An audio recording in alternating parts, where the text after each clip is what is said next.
Olá, gente querida. Hoje é dia 23 de maio, segunda-feira da sexta semana da Páscoa. E nós nos encontramos aqui para rezar com a Santa Palavra de Deus, para fazer a leitura orante da palavra. E nós o fazemos aqui no canal Dom Paulo Jackson no YouTube ou também por meio da Rádio Maria.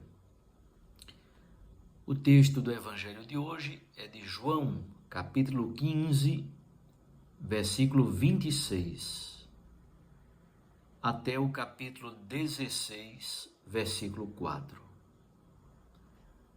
Naquele tempo disse Jesus aos seus discípulos: Quando vier o defensor, que eu vos mandarei da parte do Pai, o Espírito da verdade, que procede do Pai, ele dará testemunho de mim.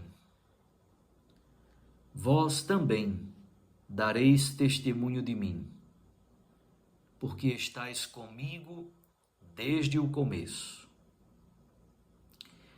Eu vos disse estas coisas para que a vossa fé não seja abalada.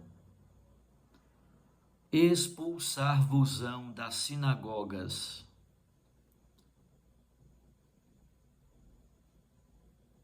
E virá a hora em que aquele que vos matar julgará estar prestando culto a Deus.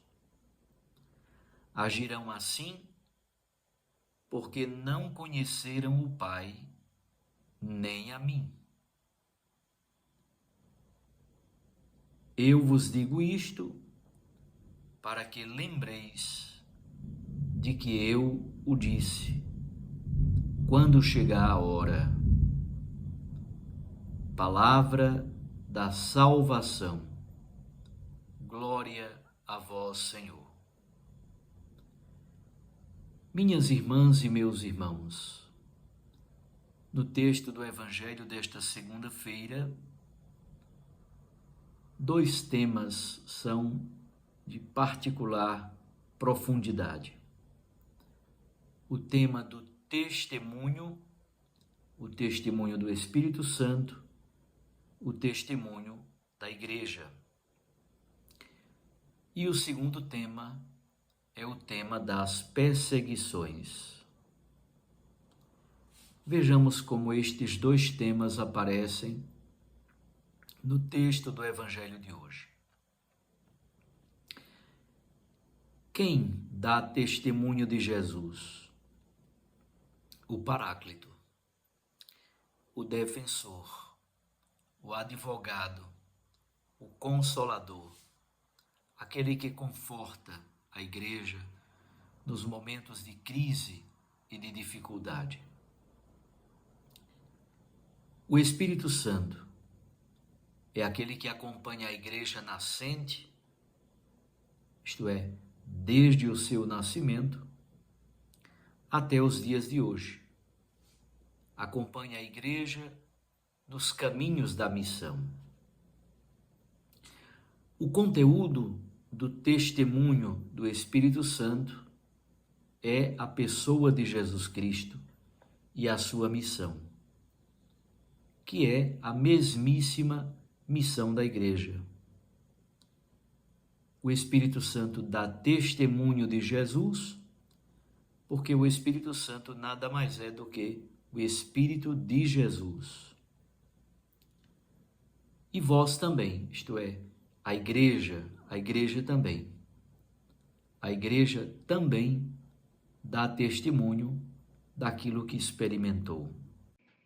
Mas, tanto Jesus quanto a igreja, por causa do testemunho, por causa da missão, sempre enfrentaram perseguições. Jesus foi incompreendido, perseguido, inclusive levado à morte e morte de cruz. Com a igreja não é diferente. A igreja sofre perseguição por causa de Jesus, por causa do seu testemunho. Quando Jesus disse isso no capítulo 15 e no capítulo 16 do Evangelho de João, já estava muito próxima a sua morte na cruz. Isso foi na noite da quinta-feira. Durante a ceia no cenáculo, Jesus fez esse longo discurso que está registrado entre os capítulos 13 e 17 do Evangelho de João. Contudo, Jesus está falando também para o futuro da igreja, para a missão que a igreja vai realizar. Expulsarão da sinagoga, diz Jesus. O Evangelho de João foi escrito no ano 90, aproximadamente, e nós sabemos que nesse período, um pouquinho depois, provavelmente, houve exatamente a bifurcação de caminhos, a separação entre cristianismo e judaísmo. Um biblista inglês chamado James Dunn escreveu um livro exatamente chamado Bifurcação de Caminhos, Bipartição dos Caminhos. A partir de um determinado momento, que ainda não há clareza plena de quando aconteceu, mas a partir de um determinado momento, a igreja cristã se distanciou cada vez mais do judaísmo e surge uma nova perspectiva, uma nova hermenêutica, uma nova interpretação da palavra, um jeito novo de viver aquilo que Deus ensinou, mediado pela hermenêutica cristã, pela a compreensão de Jesus Cristo nos leva a interpretar as Escrituras de outro modo completamente diferente.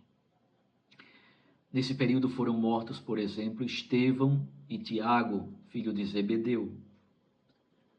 Triste é ver que aqueles que matam Jesus ou os seus discípulos imaginam que estejam fazendo um ato de piedade. É o que nós poderíamos dizer de manipulação da religião. Quando a religião é manipulada, ela é colocada a serviço da morte. Muitas vezes, no meio de nós, também ainda acontece manipulação da religião posta e direcionada a serviço da morte. Guardemos então estes dois temas belíssimos presentes no Evangelho de hoje. O tema do testemunho e a consequência do testemunho, o tema da perseguição. Por causa do testemunho de Jesus, a igreja é perseguida em muitas épocas e em muitos lugares. Inclusive hoje, as igrejas cristãs ainda são vítimas de muitas perseguições em várias partes do mundo. Rezemos então estas duas temáticas, pedindo a proteção do Senhor. E eu vos abençoo, para que Deus vos guarde, em nome do Pai, e do Filho e do Espírito Santo. Amém. Até amanhã, se Deus nos permitir.